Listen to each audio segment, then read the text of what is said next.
রমজান এবং ঈদ সামনে রেখে রাজধানীর বিভিন্ন বাজার এবং মার্কেটে অভিযান চালিয়েছে জাতীয় ভোক্তা অধিকার সংরক্ষণ অধিদপ্তর। রাজধানীর মিরপুরের শাহ আলী বাজারে দাম বেশি রাখায় 3টি মুরগির দোকানে 60,000 টাকা জরিমানা করা হয়েছে।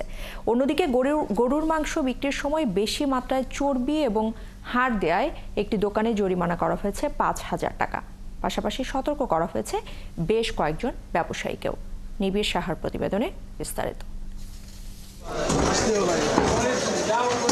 রাজধানীর মিরপুরের শাহ আলী বাজার একদিনের ব্যবধানে সেখানকার সোনালী মুরগির দামের তালিকায় যুক্ত হয়েছে বাড়তি 20 থেকে 60 টাকা পর্যন্ত।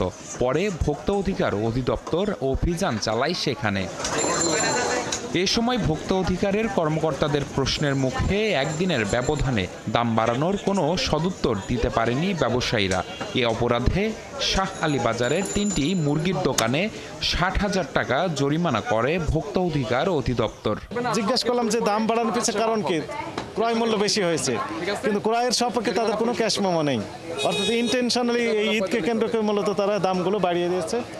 তো সপক্ষে কোনো কাগজপত্র তারা দেখাতে পারছে না। এই অপরাধে আমরা 3টি প্রতিষ্ঠানকে ওখানে জরিমানা করা হয়েছে।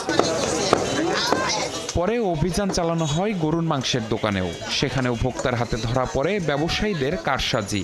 পরিমাপ যন্ত্রে ঠিকঠাক মাপ না দেয়া ও মাংস দেখানোর অভিনব কায়দার জন্য সতর্ক করা হয় বেশ কয়েকজন ব্যবসায়ীকে।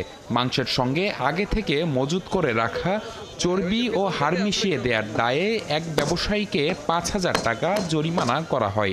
4টি প্রতিষ্ঠানকে জরিমানা করা হয়েছে, আর অনেক প্রতিষ্ঠান আমরা এখানে ভিজিট করলাম। মাংসের দোকানে যেটি দেখলাম সেটি হচ্ছে যে ভোক্তাদের চোখের আড়ালে রেখে চর্বি এবং হাড় যেটি ভোক্তা চাচ্ছেন না সেটি দিয়ে দিচ্ছেন। এই বিষয়গুলি আমাদের চোখে পড়লো। আর এছাড়া আমরা নিত্য পণ্যের যে বাজার দেখলাম সেটি মোটামুটি সহনশীল রয়েছে।